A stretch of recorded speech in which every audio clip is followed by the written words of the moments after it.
It's the High Heel Tea Podcast. Yes, sir. Where we speak on real topics that'll make you laugh. Looking good, smelling good, that's a boss chick. Yeah. 6-inch heel, show you how to walk slick. Hey. High Heel Tea with Crystal Lee and Ree Podcast. Hey. High Heel Tea with Crystal Lee and Ree Podcast. Hey. High Heel Tea with Crystal Lee and Ree Podcast. Hey. And it's the podcast, and it's the High Heel. Okay. Hey, welcome to the High Heels and Tea Podcast. I'm Crystal. This is Rihanna. And I'm Tania. Two kids. Tania, 2 kids. Thank you for coming out, hanging out with us. You got to introduce the baby. I mean, you got to, because she here. One of the two kids is here, so she gonna hang out with us for this episode. So y'all just be on the lookout for it. She might make a couple of guest appearances. Look at her. She like, what? I didn't say I was coming to say something. For the people that don't know who you are, can you share a quick background on yourself? I'm a poet, basically spoken word artist. I also do music, but mostly known for poetry. Okay. So, yeah. Awesome. Okay. Did you see her out doing poetry? So, you want to know something that's crazy? Okay. So, her stuff popped up in my news feed on Instagram. And I was like, and I started listening to her poetry and just checking out her page or whatever. And so, just so coincidentally, I go to church on Sunday. And this week was Autism Week. And she got up and spoke about her baby because she has autism. And she is the pastor's daughter. What? Yes. Nice. I was like, you look like your daddy. You look like your daddy. I think for that was so coincidental. It happened all. I was like, I just sent her a message. Wow, that's crazy that you said. Yep. Yeah, that's deep. That's awesome. Yeah. I put all the info in for her to book, and she was just like, hold on now. What is this? They looking right? And I'm like, no, Rihanna shared your information. Everything's good. Just this the time slot we got. Come on. So you good. So thank you again for joining us. What inspired you to kick off with poetry? What got you into that? At first I wanted to be a rapper, and I couldn't find beats to like match what I was trying to say. You know how you got to speak in a rhythm like on a beat, and I couldn't really fit my messages on the beat, so I just was like, forget the beat. I'm just going. Just gonna It's just poetry. Yeah. Yes. And how long you been doing that? I've been writing for a long time. Like she said, my dad is the pastor, so like when I used to get in trouble at school or something, he'd have us sit at the table and write. Like that was my punishment. Like just sit down, write, read a book, can't watch no TV, can't go outside, that kind of thing. And so that's when I started writing. And then I guess I started realizing I was good at it like 2 years ago, and I started like posting it on the internet and going to like open mics and stuff like that. What would you write about? Dope. Like, did you have to write about a certain thing? Like, I would not do this. Yes, we did used to have to write about that. But then when we was like not too into that no more, we'd keep getting up from the table like, I'm done with this, I'm done. And he'd be like, just write. Like, just write. Just be creative. Yeah, no directions or like boundaries that I had to stay in. It just was like, just write. That's dope. Yeah. And now you take it more serious, you're more intentional. Yeah.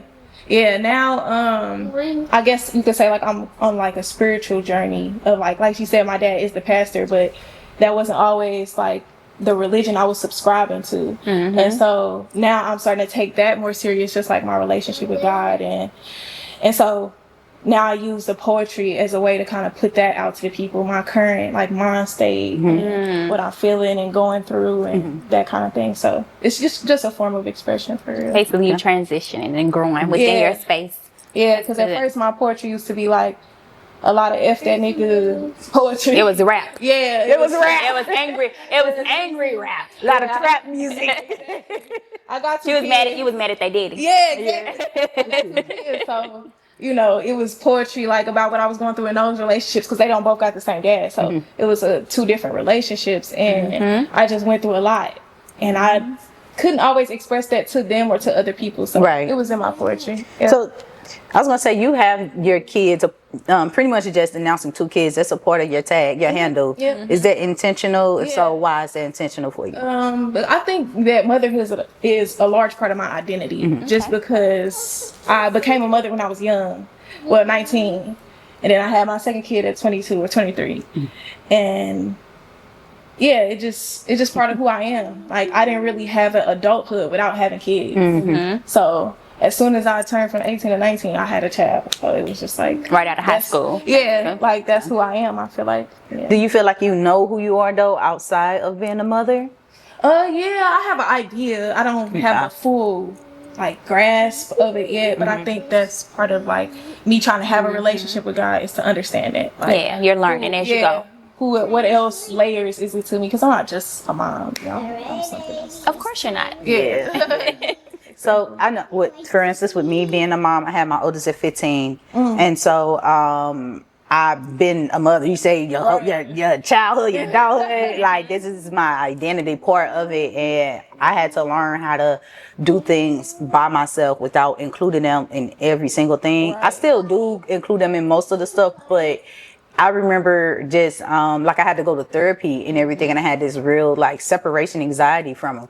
And my therapist at that time, she was just like, I just want you to try to go to Starbucks and get yourself like a cup of coffee without your kids. And I was just like, ooh, that's hard. They want some too. Yeah. I'm gonna make them a cake pop. And so I got up, went, and it was so hard for me not to wake them up and be like, yeah, come on. Yeah. And I was like, all right, I went. And I ordered, and then it was so hard for me not to order something still for them. And I think I did. I was like, all right, I'm gonna still just get them something and go take it straight back home. Like, look what I got, y'all. Of course, now I'm good. Like, I look forward to my days away from them. Yeah, because it kind of helps me have more, I guess, connection with self. Because a big part of me has been them. Yeah. So that's what made me ask. All of it, because we play so many different hats. Yeah. We have to understand our roles in everything that we do. Yeah. So. Yeah. So now that you have pretty much just progressed what you write about, what are some of your poems now? Like, what does it look like? My most recent poem was about I guess you could say being somebody's teacher. So like I think a lot of times in relationships we be thinking this out forever. Like at least that's what we want. Like most of the relationships I went in, I was like, let this be the last, you know. Yeah. And I realized like through just my own like spirituality that sometimes you just come into somebody's life to teach them to treasure blessings. Like let's say I go into a man's life and I'm this great woman to him, but he can't appreciate it. A lot of times they say you won't appreciate something till it's gone. Right. So you be the person that leave to teach him to appreciate the next person. woman. But it's not yours to have. Yeah. Teacher. And that was what my last poem was about. So it's things like that. I also got a poem called Blunt Buddies. Okay. And it's about a friendship based on substance use. So you know how you got a friend like for a drink or to shop or whatever, but For a certain thing. Yeah, exactly. That poem was just about a friendship built on that. Like if I took, because I stopped when I started my spirituality and everything. You stopped I smoking. stopped smoking, stopped drinking, stopped having sex even. So without those things, I realized I was losing some A of lot the of people. connections that I had because You that was do. the basis of our friendship. And so I wrote a poem about that too. So Yeah. like I would say number one, that's hella courageous. What it is vulnerability. A lot of people, I think, use vulnerability as a sign of just like pain performance. Like I could tell you all about my pain, but no one understands to grow. That's to be vulnerable too. And so for you to take that's a skill. It's not a weakness. It's a skill that you develop, and people fall off in that space. And that's why a lot of people, honestly, the truth about a lot of people don't want to be vulnerable because they know that the cost to be vulnerable. It's not that, oh, I'm so naked and people are going to see me. It's that, you're going to be losing a lot. You're gonna lose a lot. You're going to lose a lot of people you felt you connected change and to. grow. So that that's you wanted tough. to keep. That you wanted to keep. But they not supposed to be there though. Yeah. Exactly. I was talking to my brother about that too. Like how the things we want are sometimes not meant for us, and it just be seeming so backwards. Like, dang, why can't I have this thing that I want so bad? Is you talking about like you got a type but your type don't like you? Right. I read between the lines. But it be like that. That's what I was just telling Carrie about. I'm like, I feel like that. I feel like all of the good men are taken by bullshit women and vice versa. And it's just like, why don't these people come in together? Like the ones that want to make it easy. Why don't the easy people get together and the hard ones get together? Sometimes I think it's that crazy. it's more almost one of those opposite attracts. I know personally a lot of people, they actually look at it as a challenge and they like to take on that challenge. Not solely with like, I want to change you, but it's like, I am such who I am. To your point, I am a teacher. I'm going to teach, but you're not understanding that level of development mentally. Right. You're just thinking like, okay, I know who I am. Being with somebody like me gonna have you This and that. and you But get, if they not like that, they not gonna be like this and that. They gonna drag you down. They gonna bring you to a place from where they are. It's just not But that's gonna also work. like to teach you boundaries. I was gonna say that. So it's a learning thing. Yes. And that's what I was saying in the Yes. too. It's like a learning thing on both ends. Balance because and you have to be boundaries, like, okay, I'm not gonna go. I this recognize. far. Yeah. Like I'm not gonna let you pull me down. After I done taught you what I gotta teach you, I gotta go now. Like peace. But if life was so much easier if we could just break those things. It'd be the part like that. Like you can learn the lesson, but then you just linger on because you don't know how to let go. Exactly. So that goes still back with self, and not about who somebody is or ain't. It's about who you are.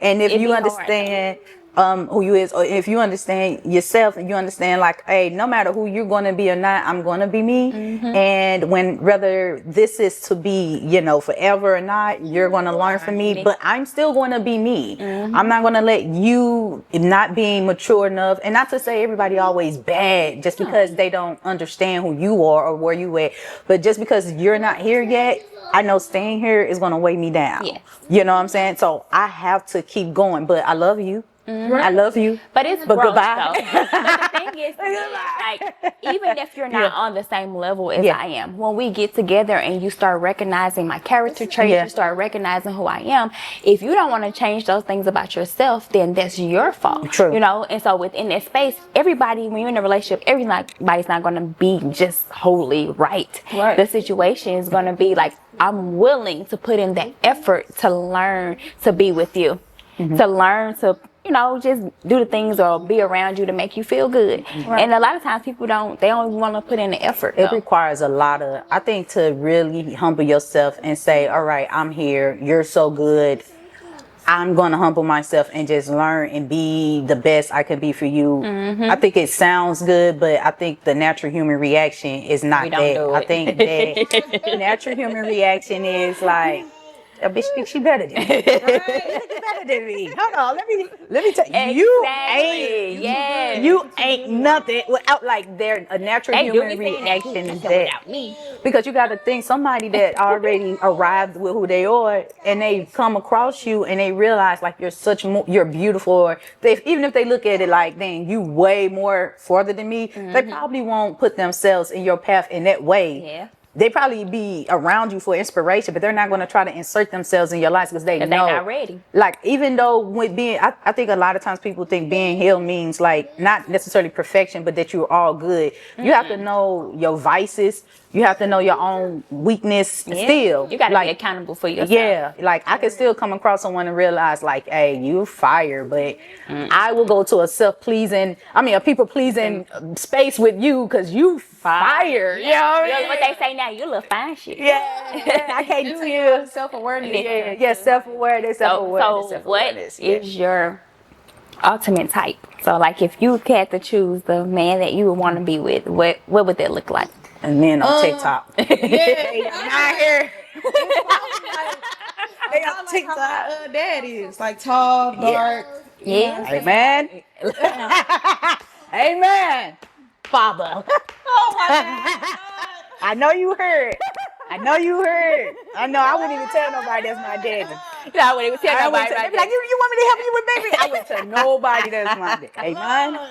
But women tend to do that anyway. We tend to date people that we see how our dad is and things like that, our father. So I can see that like physical traits. I was gonna say and like somebody who can give direction, who you can kind of trust. Seems like a problem solver. Yeah, problem solver. Like that's a major thing. Problem solver and a provider. Like I could go to my dad for anything. I could, if I'm in a struggle or whatever, rent, car note, whatever, I'm gonna call my dad. You know what's dope about that? I recently saw this video and it said, is it harder for a woman to find a good man or for a man to find a good woman? And what you're describing, right? So to me, I think it's more harder for us as women to find a good man versus a man to find a good woman. And it's not to be biased from a gender standpoint, but it's like, think about it as women, we could be as good as we want to be, but if that man is not, you know, good with himself, understand his manhood, confident, there's nothing that we can do. But to that point, let's say someone that has the qualities of your father, who's a great leader, director, problem solver, he can come across a woman. I don't want to say not good in like the most craziest ways, but maybe she got some things going on. Being around certain men that have the actual masculine structure on them, it definitely changes you. You be like, ooh, girl, shut up for him. I ain't never shut up for nobody else. I'm shut up for him. Right. Baby, what you say? Yeah, what you say? Girl, I used to think all men one of them. You just got to get with a man like That's like what changes the trajectory of He it. know what he talking about. Yeah. Then that make you be quick because I know you know. I can trust what you say. Amen. You proved yourself. Yep. Exactly. Yes. You showed Yes. me. Exactly. You Yes. want to rebuttal a man who has proven to be wrong. Yes. You have proven you can't trust. But once they shown, okay, you know what you talking about. Let me be quiet. Let me I be don't got nothing to say. I could be submissive. I ain't saying nothing. Exactly. I was just thinking, oh, never mind. Exactly. I learned that too, though. As a woman, I'm not gonna lie. Like, I think I like that shut up naturally, sometimes. For real. as women, it's in our nature too, though, to like kind of be these problem solvers and helpers, Yeah, right? it is. But men, they want to be able to solve the problem. And they feel like if you're trying to help them solve the problem, that you're trying to say they're kind of like incompetent of doing it alone. So you got to sit in this car and let him make 3 left turns when the navigation say go right once. I hate it. And then when he finally make the right turn, be like, I thought so. Okay, cool. You gotta sit there and be quiet. But if you say, babe, stop, make a right, like now you got to give it all this right turn. You can't tell me where to go. See, that's your problem. That's your problem. you always got something to say. Look, you want to drive? Right. You know, so I even learned that much. Like even when you suggest something, like, hey, how about this? Nah. Then they come back and suggest the exact same thing. Like, you know what? That's a good idea. That's a great idea. That's a great idea. But that's babe. the You thing, came in up with that idea. relationships, You have to learn to manage your partner. You know what I'm saying? You don't feed the anger or feed the emotion. You have to, like you say, take a sit back. I'm gonna let him fuck it up. You know, I'm gonna let you. I'm gonna just be quiet. I ain't even gonna start no argument. I'm not gonna say nothing. But okay, if you want to keep going in circles, then go keep going in circles, and I'm just be quiet. What it is. Right. But then I learned too, to the nature of that space. They talk to like how when men they watch sports and they watching football, for instance, and there's a play that's about to happen. And they predict the play, like all they need to do is throw the ball 7 yards and they win. And then it happens. That makes them feel so good. So that's how they are pretty much. That's their biology. Like they like to solve problems and then they like to be right as well. But yeah. And some majority of the time they not. Yeah, we all. What would you describe your type? I don't want to talk about it. Oh, sorry. I'm sorry. No, I'm just so no. sorry. Honestly, I was just thinking about this the other day about my type. Okay. I feel like if there was a jar of jelly beans, I would date all of them because I was thinking about. I was looking at my exes. They thinking about my exes the other day. I'm like, I don't have a type. I think I just like somebody who like me. Right. Yeah. Do you think you're attracted more so to certain personalities? I like on a physical standpoint. I think I like tall, dark skinned men. Okay. But I never really been in a relationship with tall, dark skinned men. Okay. But I don't know. I think I like nice people. I just want somebody to be nice to me and treat me nice and I want somebody to have fun. I like to have fun. I want somebody who likes to talk. I like intellectual people. Like somebody I can have a conversation with. Right. You won't just be sitting there on your phone or just doing something. Somebody I can bond with. So you thinking like more, your type is more of like someone that has similar interests? Yeah. And similar interests, you nice, you like you said, the genuine, everything else. Yeah. Like I can't truly describe it from a physical perspective. Okay. Yeah. Okay, that's cool. Yeah, because it's like with physical attraction, usually the dark skinned tall guys are always assholes. Yeah. Yeah. I do They the believe most sought after. they are. I do believe why. though that sometimes your type just don't want you. Yeah. And so you just got to be open. You just like, I gotta. But that's why I'm in the joy jelly beans. Because you just like, you just gotta try them. Like, Yeah, I mean, yeah. usually I won't go for a you know white what I'm jelly saying? bean, but Oh, no, I yeah, can't it's do well, nasty. no, not white. I've never, no, I like, can't do that. I've never dated No, a me white neither. jelly bean. Okay, so I'm not talking about that white. I'm just saying, like, I'm thinking of the colors of jelly beans. But I get what you're saying. Like, Yeah, you you just just gotta gotta try go. the different flavors to Yeah. see which one you like best. yeah. Yeah. So and we then ain't eat no black ones though. nah. The next. we definitely matured to that space, and it's beautiful to hear, where you at and how you're becoming more and more. I know you feel good, not necessarily like from an extrinsic standpoint, but internal. Yeah. Yeah. That's Definitely. awesome. So I feel like I'm just learning a lot about myself. I was just saying this to my brother earlier because I didn't realize I was as disciplined as I can be. You know what I'm saying? Like, until I started putting myself in that space of like, I'm not going to do this. I'm going to tell That's myself, awesome. no, I'm going to have more self-control. Because at first I was just doing whatever I wanted to do. Yeah. Like, I'm impulsive. I just be doing stuff. But it's like, that's because I wasn't practicing it. Yeah. Once I started doing it, I started getting a better understanding. Okay, this is not who I am. Yes. This is who I am. And this That's is so who I am. awesome. And I it's love awesome. it. And you're gonna keep growing too. And you're gonna Yes. keep changing as you get older and going through things and learning. So Gotta always give yourself grace. Exactly. Right now, I'm not. How long? What's the longest you went without dating? Like a single period, like no talking, no prospects. Just I would say I'm not good at that. I wouldn't say. I think I've always got to line up. real. I've always got to line No, up. I went like a year intentionally. I don't have a lineup. Everybody think I got a lineup. I swear, everybody always assume I have a plethora of men, and I'm like, it's not like I'm trying to prove it, but no, I don't. But even now, like I'm one of those people that I'm so intentional with my time that if I give that to you, my intent is to really get to know you, see what this could be. If it can be something, romantic, great. Not great.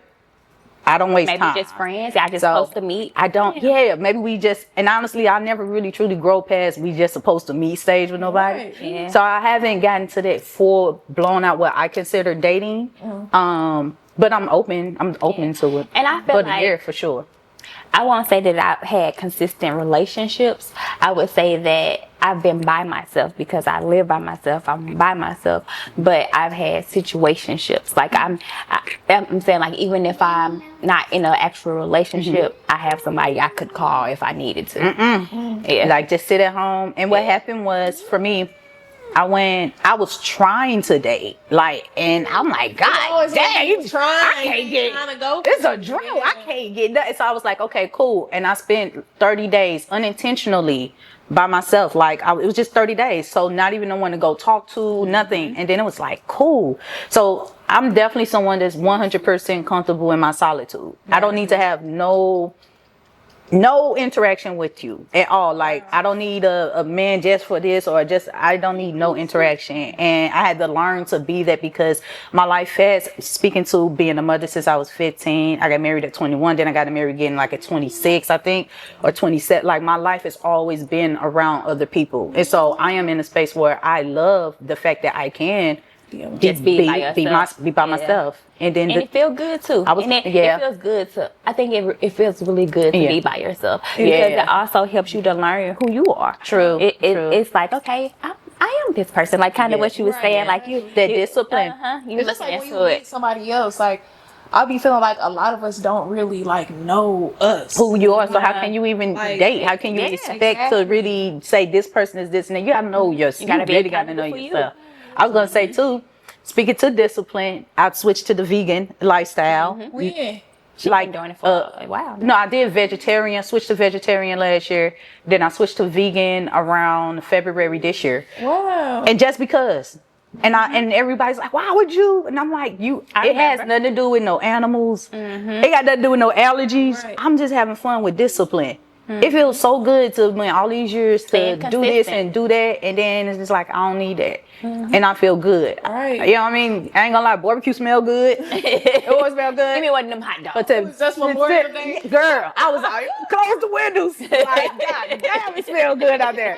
But it feels good. The discipline is what I'm exploring, and that's it. She wants hot dogs too. Yeah, look, I be so talking about that's it. And I actually was like, you know what? I think I'm probably challenge myself to do raw vegan. Like be a raw vegan, like everything's raw. You're not even like cooking the stuff, and it's not. Again, I just like. It's not about animals. Oh man, I love Something you want the different. options. I'm like, damn, I didn't know it was an option to eat like this. You know, so I'm with it. I'm having fun. If I disappear, y'all, that's all. I ain't on no drugs. I ain't smoking that. I gotta say, Chris is smoking crack. I'm just on different. I'm trying different lifestyles. I'm having fun. Yes. Crack's So crazy. before we end this, girl, you know, people like you sick. Yeah, say Chris. What? You gotta be smoking crack. What did you say? The one who had the thought she ain't got thighs no more. I don't know what happened. Before we end this episode, though, share with the watchers, the listeners, where they can tap into you at, And what you have going on next. Yes. Let me think. So all my handles on social media is all the same. So it's 2kid, number 2 kid with 2 D's, slim with 2 M's, 2 kids slim. And that's on Instagram, that's on TikTok, that's on YouTube. What do I have coming up next? I'm gonna be at a show in Chicago on July 26th, and then I'm gonna have a show coming up here like mid June. Here, meaning St. Louis, but That's like awesome. mid-June, yeah, like in like 2 weeks. Yes. That's the where is the show in St. Louis? It's gonna be Java. I don't know if y'all know. Yeah, High Java. Yeah. High Java? Yeah. Yeah, we just did something there. Yeah. Manchester. So yep.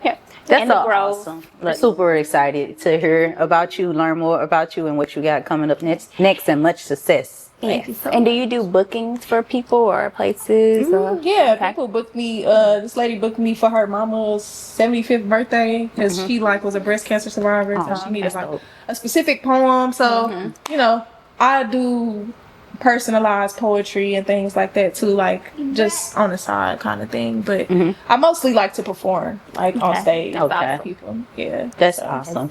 Well, thank you for joining us. Thank you. Thank you, baby girl. Thank you. say thank you. No. She hung out with us for the whole episode. And thank y'all for listening to the High Heels and Tea podcast. Goodbye.